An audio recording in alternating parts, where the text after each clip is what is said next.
අනුරාධපුරය විරාජමාන ශ්‍රේෂ්ඨ ශිෂ්ටාචාරයක ඉතිහාසය සඟවාගත් නගරය. මෙය වසර 2000ක් පමණ අඛණ්ඩව අගනගරයක් වශයෙන් පැවතීමට එදා එහි වූ ක්‍රමවත් නගර සැලසුම හේතු වූ බවට සැකයක් නැහැ.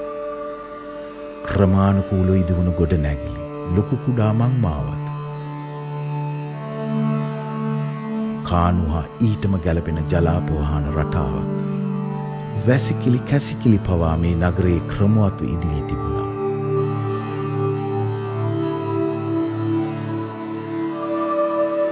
ලොව පැරණිතම වෘක්ෂය සේම ලෝක ඉතිහාසයේ පුරාවටම ඉදිවුණු විශාලතම ගඩොල් නිර්මාණය වූ ජේතවනාරාමයක් ඒ ප්‍රෞಢ ඉතිහාසයේ තතු කියනවා. භික්ෂූන් වහන්සේලා 5000කට එකවර සෙවණ දුන් අභයගිරි විහාර සංකීර්ණය.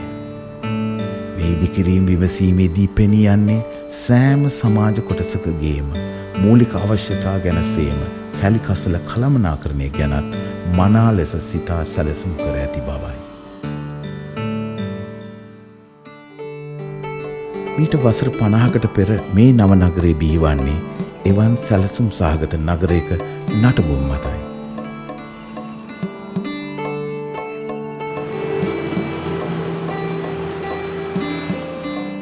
දක්ෂ නිර්මාණ ශිල්පියෙක් තමයි මේ නව නගරය නිර්මාණය කෙරුවේ ඔලිව වීරසිංහ කියලා. මේක සැලසුම් සහගත නගරයක් ලංකාවේ තියෙන. ඒත් අභාග්‍ය නම් තාක්ෂණික දියුණුවේ හිණි පෙත්තට සැපැමිණි ඇතැයි පැවසෙන අද දවසේ කසල ප්‍රශ්නය අනුරාධපුර පළාත් පාලන ආයතන දැඩි අර්බුදයකට ලක් කිරීමයි.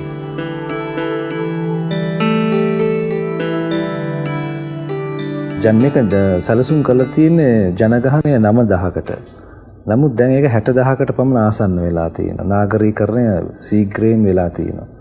ඒකෙදි තමයි මේ ගැටලු මතුවලා තියෙන්නේ. ඇත්තටම කැලිකසල ප්‍රශ්නය මුළු ලංකාවටම තියෙන ප්‍රශ්නයක් පළාත් පාලන ආයතන වලට. ඊට වඩා ඒ පළාත් පාලන ආයතන වලට වඩා සුවිශේෂී භාවයක් දක්වනවා මේ අනුරාධපුර නගරය. මොකද හේතුව පූජනීය නගරයක්. ඒ වගේම නගරය පරිහරණය කරන්නත් එනවා. ඒ නිසා කොටස් 3-4කට මේ කසල එකතු වීම විස්තර කරන්න පුළුවන්. එකක් ඒ දෙස් විදේශ සංචාරකයන්ගෙන් එන උත්සවත් එක්ක එන කසල ප්‍රශ්නය.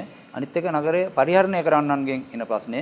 ඊළඟ ගැටලුව නගරයේ ජීවත් වෙන ජනතාවගෙන් කසල එකතු වීමේ ගැටලුව. නගරයේ ජීවත් වන ජනතාවගේ ජීවන රටාව මේ නගරයේ කසල ප්‍රශ්නය කෙරේ බෙහෙවින් බලපාන කාරණයක්. ඒ නිසා විසඳුම පටන් ගත යුත්තේ එතන. අපි භාවිතා කරන දැනට කුණු අවම කිරීම තමයි හොඳ පියවර කියලා. ඒ කියන්නේ ජනනය වෙන තැනින්ම එතන ඒ ප්‍රමාණය අඩු කර ගැනීම සහ මේව ප්‍රතිචක්‍රීකරණය කර ගැනීම සහ පාවිච්චි කරන්න පුළුවන් අපි තුන් පොලිතින් බෑග් නැවත පාවිච්චි කිරීම. ඉතින් ඔයක දැන් අපි ඕක හරියට අපි අනුගමනය කෙරුවේ නැහැ. නගරයේ එකතු වන කුණු කන්දරාව ට්‍රැක්ටර් මගින් ගෙනවිත් අනුරාධපුර නගර මැදයේ වූ හරිශ්චන්ද්‍ර පිටියේ ගොඩ ගැසීමයි නගර සභාව විසින් එතෙක් කළේ. එහි වූ කුණු කන්ද උසින් වැඩිවෙත්ම භූගත ජලය අපිරිසිදු වීම සේම තවත් බොහෝ පාරිසරික හා සෞඛ්‍ය ප්‍රශ්න නගරය තුළ වේගයෙන් උද්ගත වෙන්න පටන් ගත්තා.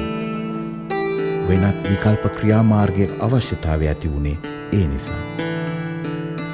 හරිශ්චන්ද්‍ර පිටියේම කම්පෝස්ට් නිෂ්පාදනාගාරයක් ඉදි වූයේ මේ අරමුණේ.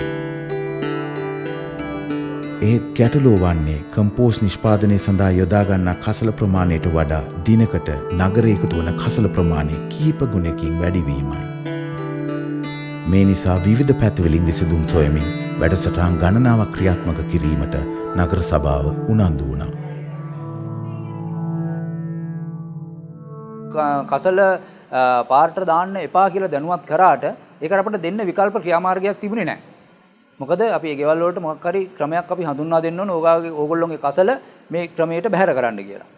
දැන් අපිට දෙන්න ගැටලුව තමයි අපේ ජීවත් වෙන ජනතාව සහ අපේ නගර සභාව අතර හොඳ සම්බන්ධතාවයක් අඩුවීමක්, මුදල් නොමැතිකමක් සහ සැලසුම්ෙන් තොරව කසල බැහැර කරන හින්දා දැන් අපේ නගරෙට මේක ලොකු ගැටලුවක් වෙලා තියෙනවා. සුළු මූල්‍ය ප්‍රතිපාදනයක් ලැබුණේ ඒත් එක්ක අපට අපේ තියෙන විශාල ගැටලුවට විසඳුමක් ලැබුණේ නැහැ. ඊට පස්සේ තමයි අපි තීරණය කරේ කොහොම නගරාධිපතිතුමාට අදහසක් ඇවිල්ලා මේ USAID ආයතනයට මුල්‍ය ප්‍රතිපාදන ලබා ගන්න අවශ්‍ය කටයුතු කරන්න කියලා මට එතුමා දැනුම් දුන්නා. මෙහිදී මුලින්ම අවධානය යොමු කෙරුණේ නාගරික ජනතාවගේ ජීවන පැවැත්ම සකස් කිරීම උදෙසා ආකල්ප වෙනසක් ඇති කිරීමයි.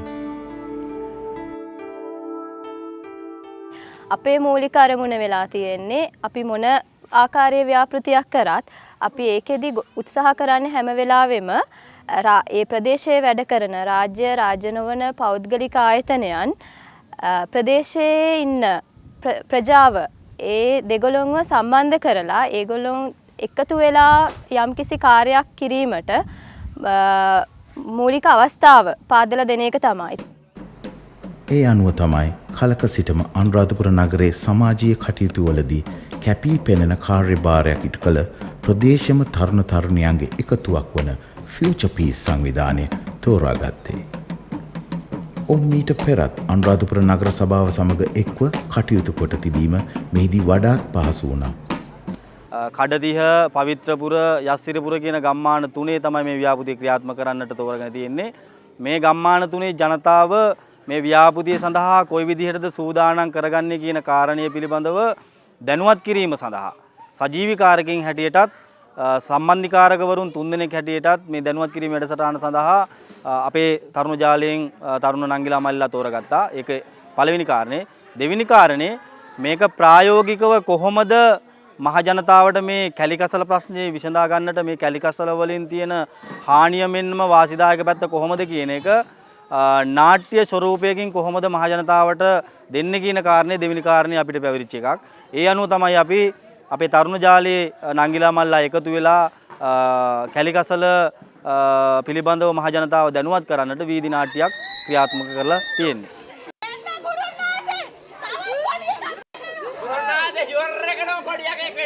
පොඩි උනාට කමන්නේ.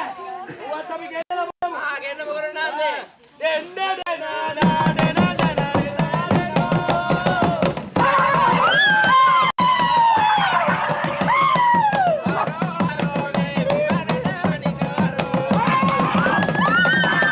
තාම සාර්ථක විදියට දර්ශන වාර 12කදී වගේ අපට පුළුවන් වුණා මේ පණිවිඩය ප්‍රජාවට විතරක් නෙමෙයි අවට තියෙන පාසල් කිහිපයකටත් පාසල් 4කටත් මේ පණිවිඩය ගෙනියන්න පුළුවන්.